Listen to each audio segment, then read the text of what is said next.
Magandang gabi sa ating lahat mga kapatid at tayo po ay nasa online Bible study. At ating sinimulan ang ating pag-aaral nakaraang Friday, ang pagbubukas natin sa aklat ng Mark. At tayo ngayon ay nasa ikalawang bahagi na ng ating pag-aaral. Nakaraan po ating tinalakay ang tungkol po sa mabuting balita. Ngayon namang gabi, ating tatalakayin ang mga ngaral ng mabuting balita o ang mga ngaral ng Ebanghelyo. At ito'y hahanguin natin sa Mark chapter 1 verse 1 to 8. Mark chapter 1 verse 1 to 8. Babasahin ko po ang buong mga talatang ito, ngunit ang ating tatalakayin o ang ating pagtatalakay ay mula lamang sa verse 1 hanggang 4. Ngunit basahin ko ang verse 1 to 8. Ganito po ang sinasabi. Ang pasimula ng Ebanghelyo ni Jesucristo ang anak ng Diyos. Ayon sa nasusulat sa Isaias na propeta, narito ipinapadala ko ang aking sugo sa iyong unahan na maghahanda ng iyong daan. Ang tinig ng isang sumisigaw sa ilang, ihanda ninyo ang daan ng Panginoon, tuwirin ninyo ang kanyang mga landas. Si Juan na tagapagbautismo ay dumating sa ilang at ipinangangaral ang bautismo ng pagsisisi sa ikapagpapatawad ng mga kasalanan. Pumupunta sa kanya ang mga tao mula sa buong lupain ng Hudiya at ang lahat ng mga taga-Jerusalem. At sila'y binabautismuhan niya sa ilog Jordan na nagpapahayag ng kanilang mga kasalanan. Si Juan ay nakadamit ng balahibo ng kamelyo, may sinturong balat sa kanyang baywang at kumakain ng mga balang at pulot-pukyutan. At siya ay nangangaral na nagsasabi, dumarating na kasunod ko ang higit na makapangyarihan kaysa akin. Hindi ako karapat-dapat yumukod at magkalag ng tali ng kanyang mga sandalyas. Binabautismuhan ko kayo sa tubig, ngunit kayo'y babautismuhan niya sa Espiritu Santo. Ito ang salita ng Panginoon. Tayo muna ay manalangin. O dakilang Diyos, ipinahayag ninyo sa amin nakaraang Friday ang mabuting balita. Ngayon naman, Panginoon, ay aming pong pakikinggan ang iyo pong turo tungkol po sa mga ngaral ng mabuting balita. Nawa, makita namin ang mga leksyon sa buhay, lalo na po sa mga ngaral ng iyo pong salita. Nawa'y makita namin ang kahalagahan nito at makita rin ng mga tagapakinig ang kahalagahan po ng isang mga ngaral na nangangaral ng mabuting balita. Itong aming dalangin sa pangalan ng Panginoong Hesus. Amen. Now, alam kong marami po ang naghahangad mangaral ng Ebanghelyo. Nais ng mga kalalakihan na magbahagi ng salita ng Panginoon. Maraming mga educated, mga edukadong mga ngaral, mayroon ding mga walang pinag-aralan. Pero ang nais lamang nating makita ngayon, mga kapatid, ay ang pagiging mangangaral ay nakabatay po sa hangarin, hindi po nakabatay sa pinag-aralan, hindi nabatay sa kagalingan at sa kahusayan ng pananalita, kundi doon po sa hangarin na inilagay ng Diyos sa kanyang puso. Banal na hangarin na nagmumula sa Diyos at ito ay dapat nating ingatan.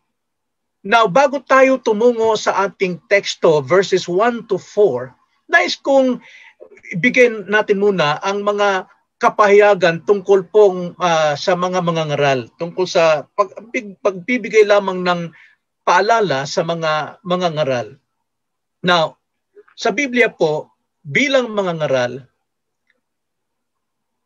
tandaan natin ang ilang mga bagay, ilang mga mahalagang bagay na dapat nating panghawakan kapag tayo po ay naroon sa hangarin na mangaral. Ilang mga talata po ang ating bibigyan ng pansin upang makita natin ang kalagahan dito. 2 talata po. Una sa 2 Timothy chapter 4 verse 1 to 2 at 2 Timothy chapter 2 verse 15. Ganito ang sinasabi sa 2 Timothy chapter 4 verse 1 to 2. Ito po ay salita at utos ni Pablo kay Timoteo na ganito ang kanyang pagkakasabi. Sa harapan ng Diyos at ni Kristo Jesus na siyang hahatol sa mga buhay at sa mga patay at sa pamamagitan ng kanyang pagpapakita at sa kanyang karian, inaatasan kita. Now, sinasabi dito, inaatasan, inuutusan ni Pablo si Timoteo. At ito po'y sakop din sa atin. Ugma rin sa atin. Ito po'y lapat din sa atin na tayo inaatasan. Ang sabi, ipangaral mo ang salita, magsikap ka sa kapanahunan at sa di kapanahunan. Magtuwid ka, manaway ka, mangaral ka na may buong pagtsatsaga at pagtuturo. Ang pangangaral po ng Ebanghelyo, ito po'y pagsunod sa utos ng salita ng Panginoon na ipangaral ang salita lamang. Ang salita lamang nang mayroong pagsisikap. At anong pong pagsisikap ang ating dapat gawin dito? Mga kapatid, ating hayaang sagutin ito sa 2 Timothy chapter 2 verse 15. Ganito po ang pagkakasabi. Pagsikapan mong humarap na subok sa Diyos, manggagawang walang anumang dapat ikahiya, na gumagamit ng wasto sa salita ng kalooban o katotohanan. Na ang sabi po rito ni Pablo kay Timoteo, again, magindi sa atin, magsikap tayong humarap na subok sa Diyos na walang dapat ikahiya sa Kanya. Sa panong paraan? Na gumagamit ng wasto sa salita ng katotohanan. Now dito po sa Tagalog na gumagamit ng wasto sa salita ng katotohanan, sa English po, ang sabi diyan, sa ibang version tulad halimbawa ng NASB, ganito ang pagkakasabi. Be diligent to present yourselves approved to God as a workman who does not need to be ashamed, accurately handling the word of truth. Yung pong salita dyan na accurately handling the word of truth, sa ibang salin po, tulad ng King James, ang pagkakasabi ron, rightly dividing the word of truth. Now, para po sa kaalaman natin, para sa akin mas malapit po ang pagbibigay po ng pangungusap ng King James na sinasabi, rightly dividing the word of truth, rightly handling the truth. Sapagkat sa Griego po, ganun po ang pagkakasabi. Rightly dividing the word of truth, meaning sa Greek,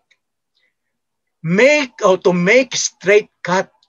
Gumawa daw po ng diretsong pagputol. That is, to dissect or expound correctly the divine message. Yun pong ibig sabihin dyan, na dapat daw atin din pong himayin, ating suriin, i-expound natin ng tama ang banal na mensahe.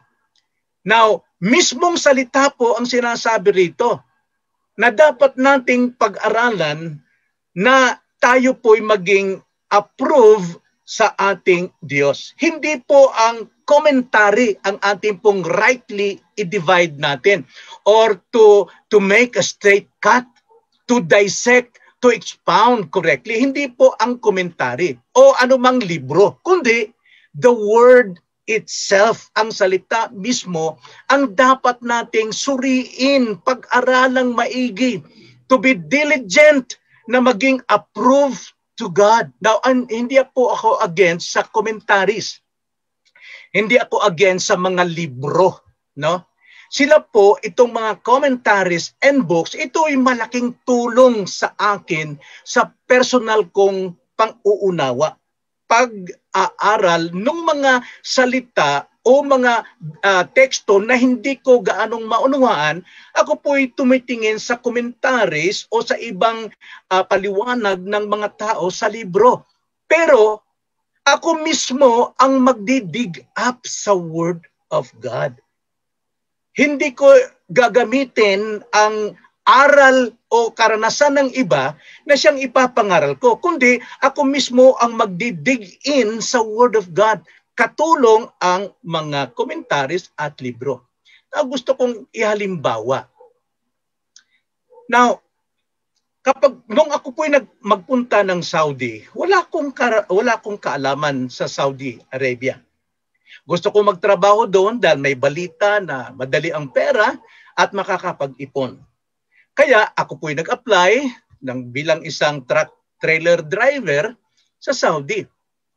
Ngayon, kailangan ko ng tulong. Ano ba ang Saudi? Ano ba itsura niya? Ano bang kultura? Ano bang mga kaugalian? So, mayroon pong mga libro na katulong sa akin. Okay? At bago kami umalis, ay mayroon tinatawag na orientation.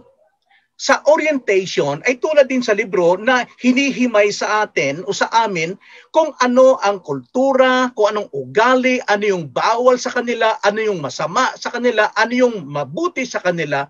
Yun po ay isang orientation kaya lumiliwanag ang aking isipan kung ano yung Saudi Arabia. So ano yung ugali ng mga tao, mga Arabo.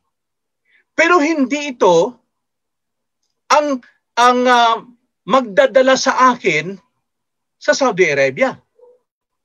Sa pamamagitan ng orientation at sa mga libro, hindi ako pwedeng magpatotoo sa aking mga anak, sa aking asawa, sa aking mga magulang, na ako'y nakarating ng Arabia dahil alam ko na ang Saudi Arabia.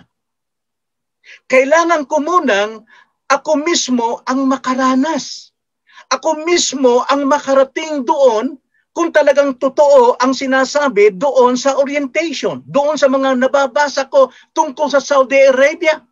Kailangan kong gumastos ng panahon, gumastos ng pera, kailangan magtiis, kailangan akong magsikap upang makarating doon at sumakay ng eroplano nang sa ganon ako mismo sa aking sarili ay makapagkwento sa aking mga anak, sa aking mga magulang, sa kanino mang tao na ang akin pong nakita at naranasan doon sa Saudi ang siya kong ipatotoo sa kanila at siyak maniniwala sila sapagkat ako mismo ay nakarating doon. Now, ang komentaris at libro, kahit na alam mo ang komentaris, kahit alam mo pinaliwanag ng libro, pero hindi ka nakarating doon mismo sa salita ng Panginoon, ay wala po itong epekto sa mga nakikinig. Kailangan mismo ikaw ang magdidig in, ikaw maghuhukay, ikaw kailangan mismong maghukay ng salita ng Diyos upang maranasan mo sa iyong sarili ang katotohanang iyong matatanggap sa salita ng Diyos. Kaya nga, ang sabi nga rito sa 2 Timothy chapter 2 verse 15 bilang mangangaral, ganito ang pagkakasabi, be diligent to present yourself approved to God as a workman who does not need to be ashamed, accurately handling the word of truth. Ikaw mismo ay nakaranas mismo doon sa iyong ipapangaral. Hindi ko ipapangaral yung karanasan ng iba, kundi ipapangaral ko yung karanasan ko sa aking pagdig-in, sa aking paghahanap, sa aking pag-expound noong Word of God. Hindi ako maging kayahiya sa Diyos sa aking pangangaral. So kailangan po natin, naranasan natin mismo, mangangaral, ang ating ipapangaral doon sa mga tao. Sapagkat makikita nila na iyong naranasan. Meron kang karanasan. Hindi sa karanasan ng iba. Mahirap yatang nagbasa ako ng libro, nag-attend ako ng orientation, at sasabihin ko sa mga tao, narating ko na yung Saudi Arabia. Ang ganda doon. Ganito, mga to. Lahat ng details alam ko. Pero wala akong karanasan. Kailangan natin i-preach ang word na may pagsisikap na dapat itong pag-aralan. Dito tayo magiging approved unto God. Mismong ang salita ng Diyos ang ating pag-aaralan bilang mangangaral. Sabi nga sa 2 Timothy chapter 3 verse 16 to 17, ang lahat ng mga kasulatan ay kinasihan ng Diyos at mapapakinabang saan? Sa pagtuturo, sa pagsaway, sa pagtutuwid, sa pagsasanay, sa katwiran, upang ang tao ng Diyos ay maging ganap, nasasangkapang lubos sa lahat ng mga gawang mabuti. Hindi po kinasihan o hindi inspired of God ang anumang komentaris. Komentary po ng tao yun. O anumang libro. Hindi yan ang inspired by God. But the scripture itself ang inspired. At ang sabi ni Jesus Christ sa John 6:63, ang salitang sinasabi ko sa inyo ay espiritu. At ang espiritu ang nagbibigay buhay. Kaya nga sa ating pagbubungkal, sa ating pag-aaral ng salita ng Diyos, ang banal na espiritu mismo ang magtuturo sa atin. Natanda natin, bawat bersikulo ng Biblia, buhay yan. Hindi tayo magkapare-pareho ng mensahe. Kailangan maranasan natin sa ating sarili, ano bang sinasabi ng Diyos dyan na angkop sa ating tagapakinig. Kaya nga mga kapatid, dito sa ating pag-aaral ngayong gabi, 2 punto ang ibabahagi ko sa inyo. 2 po doon sa 5 punto na verses 1 to 8, pero doon muna tayo sa verses 1 to 4 at ibibigay ko ang 2 punto. Una, ang pangakong mensahero. Nakikita natin ang pangakong mensahero. Ikalawa, ang mandato ng mensahero. Ang misyon, no? Ang gawain, ang utos para sa isang mensahero. Mismong salita ng Diyos ang magsasabi diyan. Ang magbibigay sa atin ng implication. Ganito po ang sabi. Una, kilalanin natin ang ipinangakong mensahero o ang pangakong mensahero. Verses 1 and 2. Ganito ang pagkakasabi. Ang pasimula ng Ebanghelyo ni Hesukristo, ang anak ng Diyos. Ayon sa nasusulat sa Isaias na propeta, narito, ipinapadala ko ang aking sugo sa inyong unahan na maghahanda ng iyong daan. Na napakalinaw dito, unang-una tungkol doon sa pangakong mensahero, ito po ay padala ng Diyos. Yung pong mensahero ay padala ng Diyos or isinugo ng Panginoon upang mangaral. No? Siya ay sugo ng Diyos. Kung ikaw ay mangangaral, huwag mong sabing simple lang na ako'y isang maliit na mangangaral. No. Kung sa iyong puso ay nariyan talaga ang pagpupursigi, ang hangarin, ang desire na may pangaral ng salita ng Panginoon, hindi nagmula sa iyan, kundi mula yan sa Diyos. Ikaw ay ipinadala bilang sugo ng Panginoon upang ipangaral ang kanyang salita. Marahil maging si Juan Bautista na tinutukoy dito, marahil hindi niya alam mismo sa kanyang sarili, maliban na lamang kung siya ay pinangaralan o tinuruan ng kanyang ama na si Zacarias na ikaw ang ipinangako ng Diyos na ikaw ang magiging tagapangaral o magiging mensahero ni Jesucristo na darating na Mesiyas. Pero sa kanyang sarili, palay ko, hindi niya alam. Maliban na lamang sa banal na espiritu mismo nagsabi sa kanya. Ganon din sa atin. Hindi natin alam sa ating sarili na tayo po'y isinusugo ng pangpadala ng Panginoon. Pero nasa ating puso po yung desire. At ang banal na hangarin yan ay nagmumula sa Panginoon. Now, sa akin, sino ba sa sarili ko na mag-desire ako na mangarap na mangangaral? Now, aminin ko, hindi ko ikinahiya na ako'y lakwatsero sa pag-aaral. Wala akong natapos. Grade 6, paulit-ulit ako, 7 years. Sa high school, 5 years. Dahil hindi ako nag-aaral. Tamad ako. Tsaka isa pa, pagdating sa graduation, kailangan bayaran pa para lang makagraduate. Pero hindi ako tumungtong ng stage para tumanggap ng diploma, kundi binigay na lang sa akin sapagkat hindi ako karapat-dapat. Wala akong alam. Pero pagdating po sa panahon, dumating sa aking puso, nung ako po'y katagpuin ng Panginoon, yung desire sa akin na ipangaral siya dahil sa himalang ginawa niya sa akin. Desire po ay nagmumula sa Diyos. Buhay po ni Juan ay katuparan ng propesya. Ang sabi nga sa verse 2, ayon sa nasusulat sa Isaias na propeta, narito, ipinapadala ko ang aking sugo sa iyong unahan na maghahanda ng iyong daan. Yung po ang sinabi ng Diyos sa pamagitan ni propeta Isaias. Yan po'y nakasulat. At anong nangyari kay Juan Bautista? Natupad sa kanya. So ang ginagawang buhay ni propeta Juan Bautista ay yung katuparan po ng salita ng Diyos. Dapat po ang mga ngaral, natutupad niya rin ang sinasabi ng salita ng Diyos. Kanyang pinufulfill lamang ang buhay ng isang mga ngaral ayon sa salita ng Diyos. Ikaw, kung nangangaral ka, sa tingin mo natutupad mo ang salita ng Diyos? Nasusunod mo ang kanyang kalooban, nasusunod mo ang kanyang disenyo, nasusunod mo ang kanyang layunin. Marahil hindi mo alam. Pero ngayon, nalalaman mo kung ikay mangangaral, tinutupad mo lamang kung ano yung itinalaga para sa iyo. Kaya, ang isa pong mangangaral, tulad po ni Juan Bautista, siya ay isang ipinadalang sugo ng Diyos.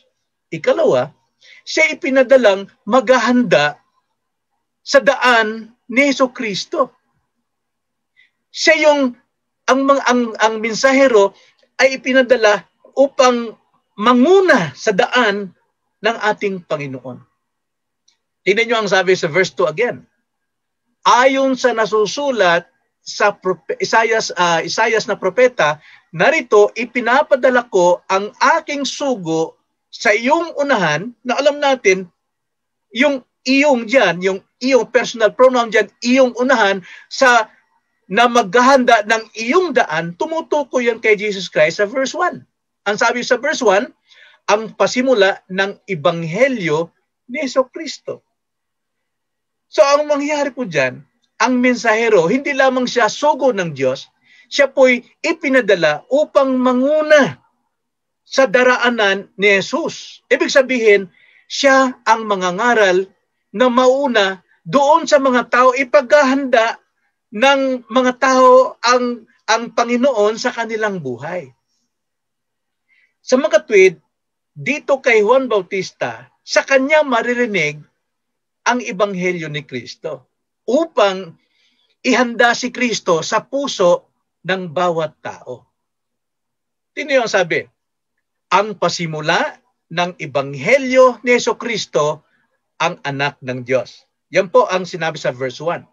At bilang mangangaral, yun ang kanyang ipapangaral na mayroong Mesiyas na darating, na mayroong Mesiyas na mas dakila kaysa sa akin. Yan ang patutuo ni Juan Bautista.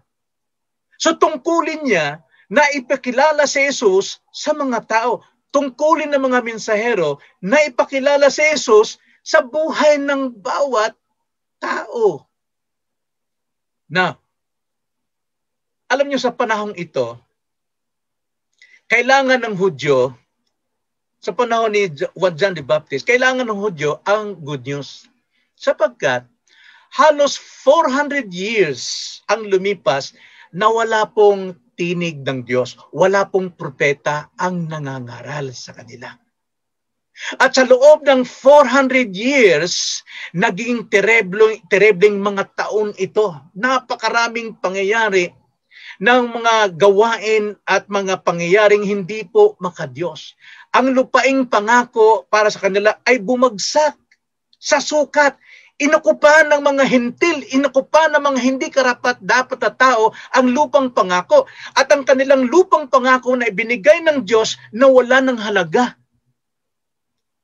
Pagano ang naging gobyerno rito sa pangunguna ni Pontius Pilato sa panahon ito. Siyang nag-ahari, siyang may kontrol. Kaya napakatindi ng mga taong ito na ang mga Hudyo ay nawalan ng lupain. Nawalang halaga. Subalit sa wakas, dumating ang mabuting balita. Dumating ang ebanghelyo. At si Juan ang tinig ng good news na ito. Ang mensahero, ipinangako ng Diyos na mensaherong darating.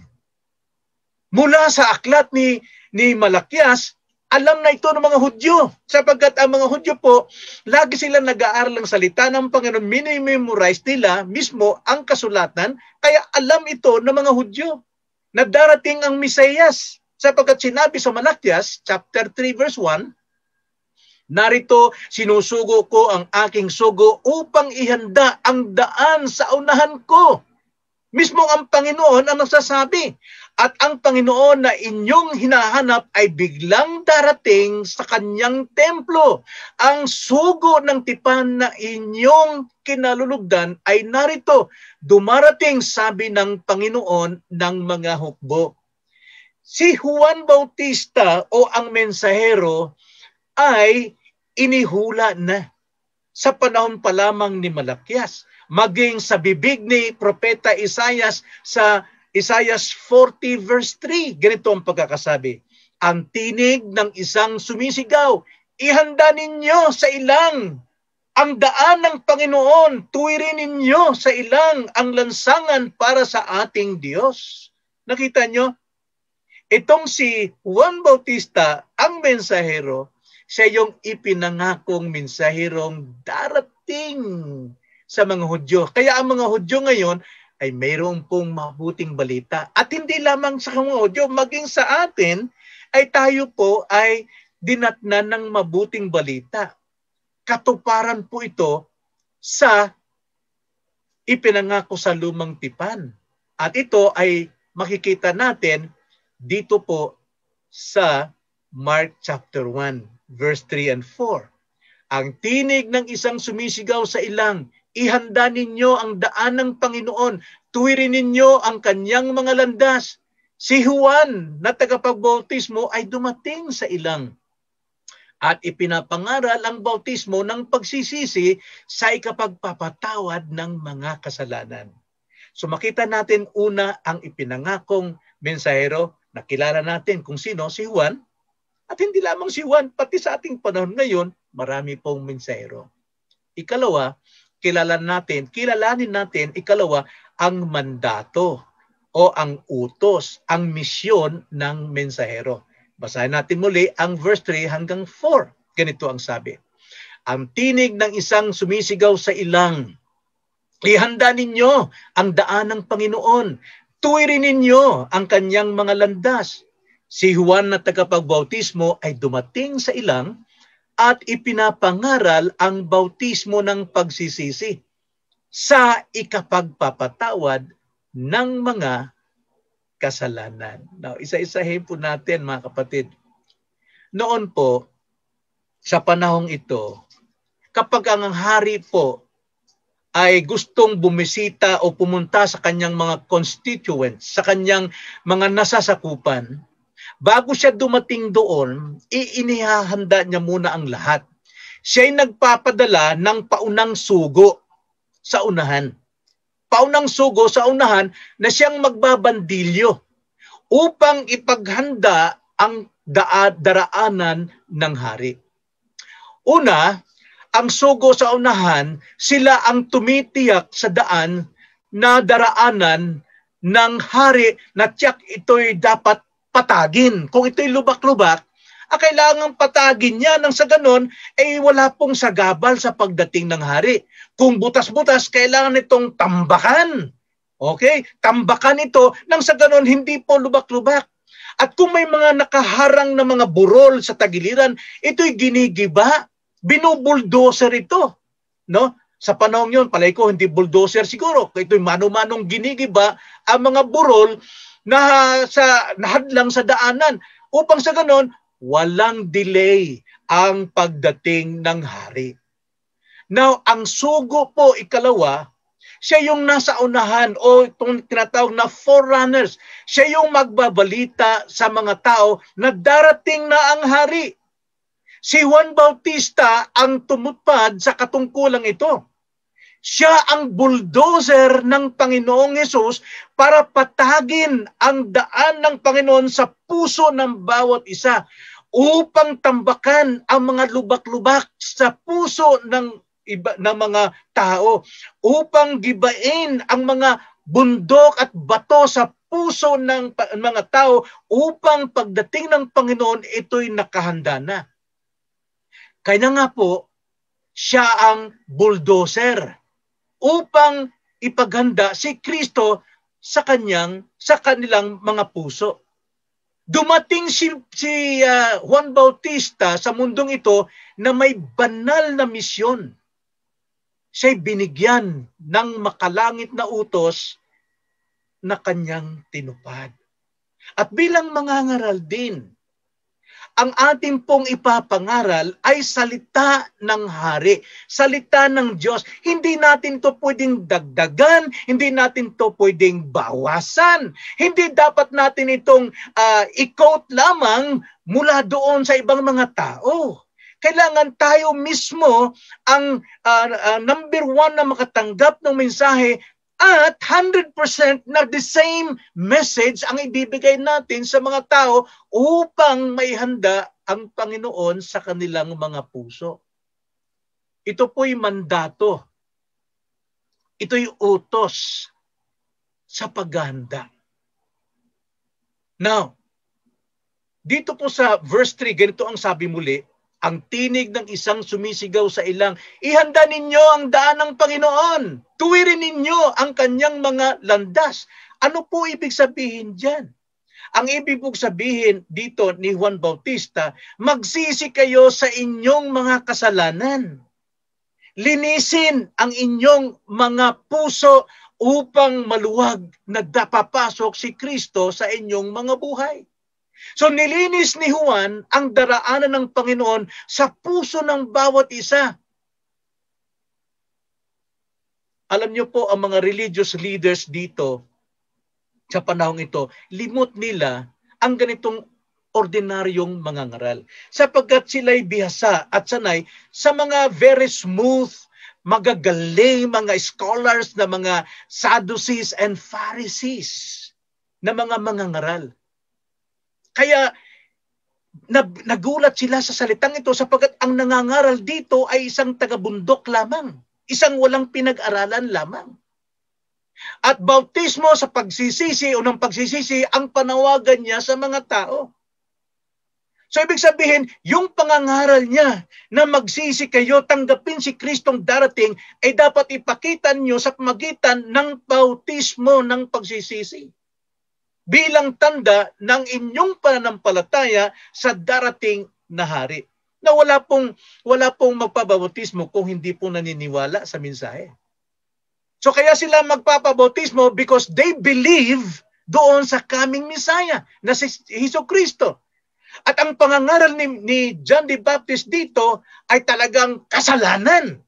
Talagang nilalantad niya ang kasalanan upang ang mga tao ay magsisi. Kaya ang kalawang mandato niya rito ay hindi lamang sa paghahanda, kundi ang pagproklama ng mensahe ng pagsisisi. Sa panahon ito, si Juan lang ang nag-iisa laban doon sa mga patay na mga legalism ng mga Hudyo, na magagaling, mga scholars sa banal na kasulatan.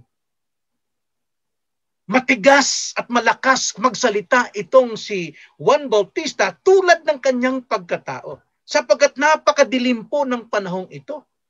Ngunit, hindi siya tulad ng mga Pharisees and Sadducees na very smooth kung magsalita. Maamo sila, matalino sa pananalita, mahusay silang mag-compose, magbuo ng mga pangungusap na biblical, pero hindi naranasan sa kanilang mga puso. Sapagkat kung naranasan talaga nila ang mensahe ng Panginoon, dapat sila yung una na dapat maging halimbawa. Kaya, dito po kay Juan, siya po ay nangangaral ayon sa layunin ng Diyos upang ihanda ang puso ng mga tao sa darating na Mesiyas. Alam niyo, kung marinig lang natin siguro si Juan Bautista mangaral doon, talagang umaalingaw-ngaw ang kanyang pangangaral. Magsisi kayo! Kung ating babasahin, iyon ay sa susunod nating mga pag-aaral. Kung tawagin niya yung mga religious leaders, mga Pharisees na lumalapit sa kanya para magpabautismo dahil sila'y na-convict, ang sabi ni Juan Bautista, kayo mga lahing ulupong, mabigat na preaching yan. Sa ating panahon, di po marinig yan. Hindi marinig ang pag-uungkat ng kasalanan.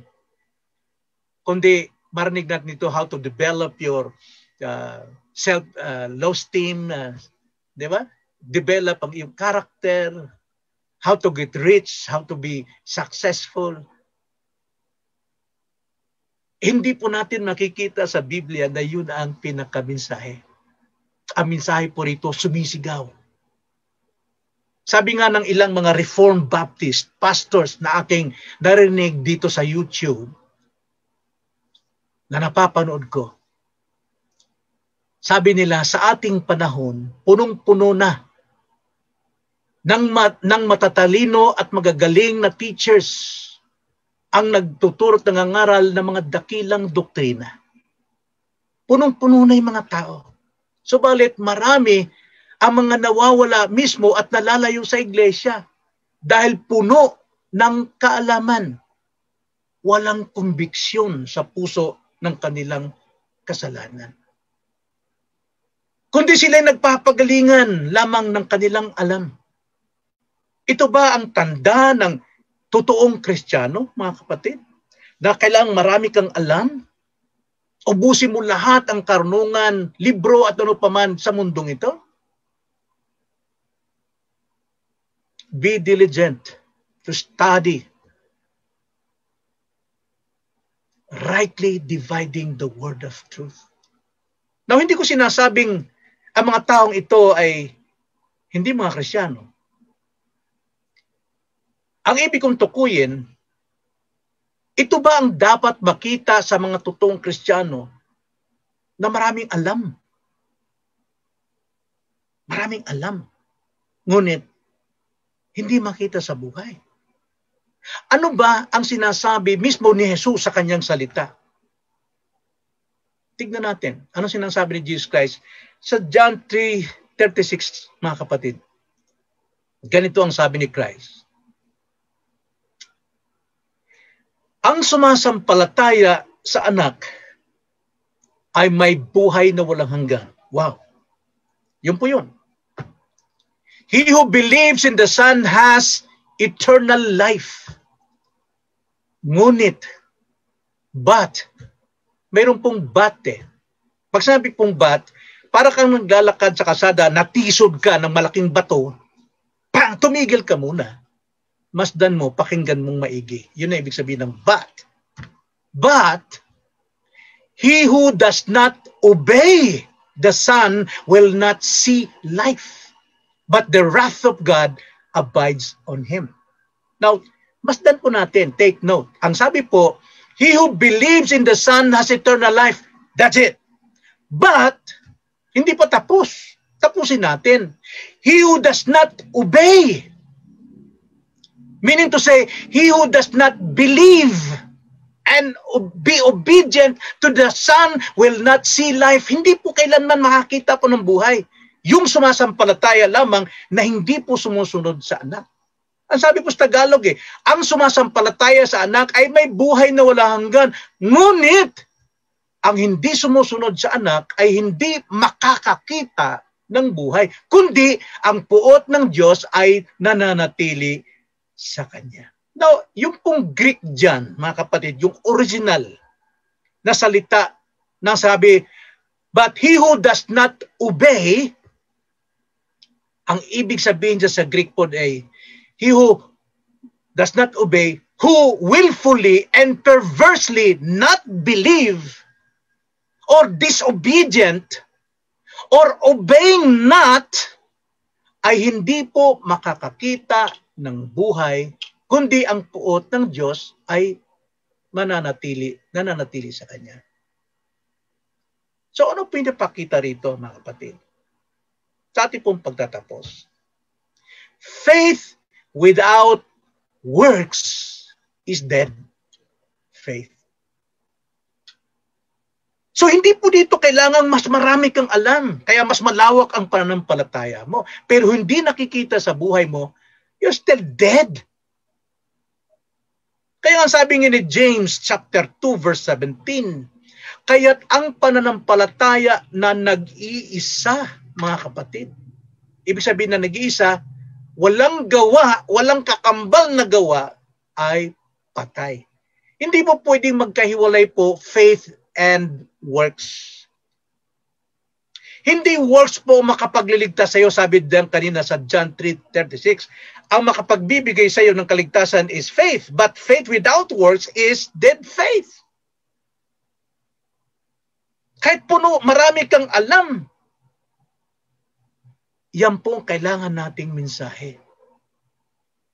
Sa mga unbelievers po, professing that they are Christians, quote and quote, napakadali po nilang magsabing, I believe God. Meron akong pananampalataya. Madali pong banggitin yan ng sino man. Pero kahit tama ang doktrina niya about Trinity, about the power of God, who is God, alam niya lahat ito. Ano pong sabi ni James chapter 2 verse 9? Ang sabi po ng James chapter 2 verse 19, you believe that God is one? You do well. The demons also believe and shudder. Yan ang sinasabi. Marami kang alam. Marami kang alam ng doktrina. No? Ang dami mahusay mo. Sumasampalataya ka na ang Diyos ay isa, mabuti yung ginagawa. Ang mga demonyo man ay sumasampalataya at nanginginig pa, higit pa sa iyo. Nanginginig ang demonyo. Ang mga tao ngayon nagsasabing Kristiyano, nandoon sa sugalan, nandoon sa mga kasamaan, hindi na nanginginig . Mga kapatid, alam nyo, yung faithful natin, yung ating pong pag-believe ng salvation, na-justify ito sa ating obedience sa Panginoon. If you love me, you will obey my command. Sabi ni Jesus Christ sa John 14 verse 15, di ba? Tingnan niyo ang sabi sa John chapter 14 verse 15. James chapter 2 verse 22 to 24. Basahin natin minsan ito, mga kapatid. Ganito po ang sabi ni James. You see that faith was working with his works. And as a result of the works, faith was perfected. No? Sabi po dyan, nakikita mo na ang pananampalataya ay gumagawang kalakip ng kanyang mga gawa at ang pananampalataya ay nagiging ganap sa pamamagitan ng mga gawa. Nakita nyo? Yung totoong faith, napapatunayan at napapatibay na totoo yan sa pamamagitan ng kanyang works. Verse 23, kaya't natupad ang kasulatan, halimbawa ito si Abraham, kaya't natupad ang kasulatan na nagsasabi, si Abraham ay sumasampalataya sa Diyos at iyo'y ibinilang sa kanya na katwiran at siya'y tinawag na kaibigan ng Diyos. Nakikita nyo na ang tao'y inaaring ganap sa pamamagitan ng mga gawa at hindi sa pamamagitan ng pananampalataya lamang. Paano po na-justify yung faith ni Abraham? Paano po ito naging perfect sa kanya? Meaning to say, yung seal ng kanyang pagiging save.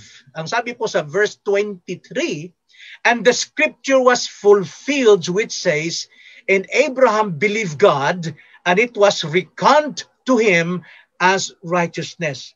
Sapagkat nung siya'y sinubok ng Diyos sa kanyang pananampalataya, kung talagang totoong pananampalataya na nag-o-obey siya sa Diyos, anuman ang magiging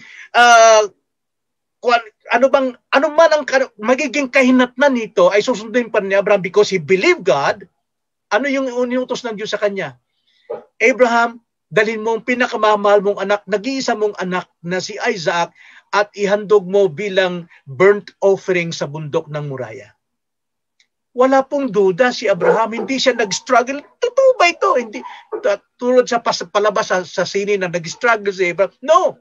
Abraham obey. Walang duda. Kaya nga, pagdating doon, ang sabi sa 23, and the scripture was fulfilled which says, and Abraham believed God, and it was reckoned to him as righteousness, and he was called the friend of God.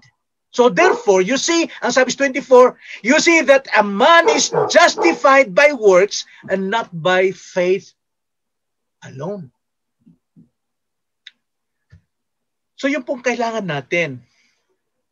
Alam nyo, hindi ka naman pupunta sa langit para kung ikay punong-puno na ng doktrina at marami ka nang alam. No. The simple faith kailangan. Na ikaw ay magsisisi. Yun ang sigaw ni Abraham. Ipakita nyo yung pagsisisi sa pagitan ng bautismo, sapagkat ang bautismo ang tanda ng inyong pagsisisi at kayo'y tatanggap ng kapatawaran ng inyong kasalanan. Faith and obedience. Itong kailangan natin ngayon. Na mga tumatayo sa gospel, we need preachers. Binubuksan ang kanilang bibig upang mangaral ng salita ng Diyos. Walang takot na inuungkat ang kasalanan. Paano magsisisi ang isang makasalanan kung hindi niya mahalaman sa kanyang mukha na siya'y nagkakasala at siya'y karumal-dumal sa harapan ng Diyos? Kailangan i-confront sila sa kanilang kasalanan na kailangan nila ang biyaya ng Diyos at ang biyayang yan ay si Jesus na handang tumanggap, handang magpatawad sa mga nagsisisi. Ipakita nyo sa inyong obedience. Sa ating panahon, darating muli ang mga mensahero tulad ni Abraham, ni John the Baptist. Kaya itong utos ni Pablo kay Timoteo, ipangaral mo ang salita. Magsikap ka sa kapanahunan at sa di kapanahunan. Magtuwid ka, manaway ka, mangaral ka ng may buong pagtsatsaga at pagtuturo. Mga kapatid, manaway, magtuwid, at magturo ng dapat. So nakita niyo, ang ating pag-aaral ngayon, nakita natin ang mabuting balita, kaligtasan sa mga sumasampalataya, pero hindi nangangahulugan na walang ebidensya ang kanyang pananampalataya. Dapat makita ang kanyang pagiging masunurin sa kalooban ng Diyos.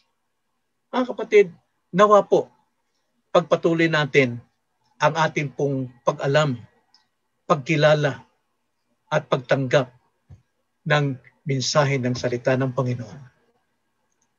Ito po ang mensahe ng Panginoon, ang pangakong mensahero. Tayo manalangin.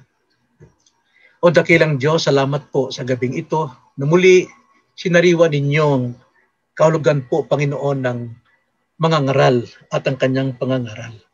Salamat po, Panginoon, sapagkat tunay dapat naming madama, makita ang aming pong mga pagkakamali, kasalanan sa pamamagitan ng mga mensaheng aming napapakinggan upang kami patuloy na makalakad sa kabanalan at katwiran tungo kay Kristo.